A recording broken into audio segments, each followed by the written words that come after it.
एक मकड़ी थी। उसने आराम से रहने के लिए एक शानदार जाला बनाने का विचार किया और सोचा कि इस जाले में खूब कीड़े, मक्खियां फंसेंगी और मैं उसे आहार बनाऊंगी और मजे से रहूंगी। उसने कमरे के एक कोने को पसंद किया और वहां जाला बुनना शुरू किया। कुछ देर बाद आधा जाला बुनकर तैयार हो गया। यह देखकर वह मकड़ी काफी खुश हुई कि तभी अचानक उसकी नजर एक बिल्ली पर पड़ी जो उसे देखकर हंस रही थी।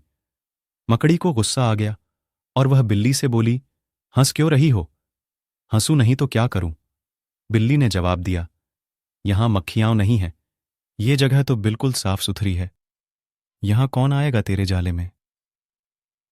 ये बात मकड़ी को बुरी लगी। उसने अच्छी सलाह के लिए बिल्ली को धन्यवाद दिया और जाला अधूरा छोड़कर दूसरी जगह तलाश करने लगी। उसने इधर उधर देखा। उसे एक खिड़की नजर आई और फिर उसमें झाला बुनना शुरू किया।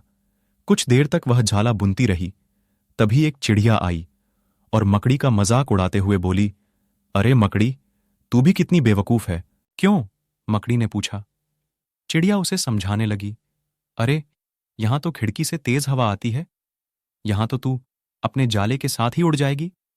मकड़ी को चिड़िया की बात ठीक लगी और वह वहां भी झाला अधूरा बना छोड़कर सोचने लगी, अब कहां जाला बनाया जाए। समय काफी बीत चुका था और अब उसे भूख भी लगने लगी थी। अब उसे एक आलमारी का खुला दरवाजा दिखा और उसने उसी में अपना जाला बुनना शुरू किया। कुछ जाला बुना ही था, तभी उसे एक काकरोच नजर आया जो जाले को अचरज भरे नजरों से देख रहा था।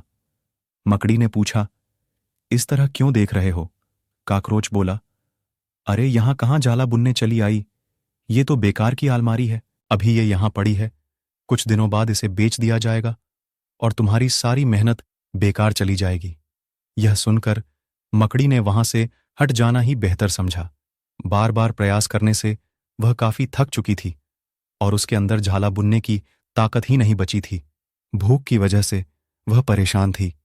उसे पछतावा हो रहा था कि अगर पहले ही जाला बुन लेती तो अच्छा रहता, पर अब वह कुछ नहीं कर सकती थी। उसी हालत में पड़ी रही। जब मकड़ी को लगा कि अब कुछ नहीं हो सकता है, तो उसने पास से गुजर रही चींटी से मदद करने का आग्रह किया। चींटी बोली, मैं बहुत देर से तुम्हें देख रही थी। तुम बार बार अपना काम शुरू करती और दूसरों के कहने पर उसे अधूरा छोड़ देती। और जो लोग ऐसा करते हैं, उनकी यही हालत होती है। और ऐसा कहते हुए वह अपने रास्ते चली गई और मकड़ी पछताती हुई निढाल पड़ी रही।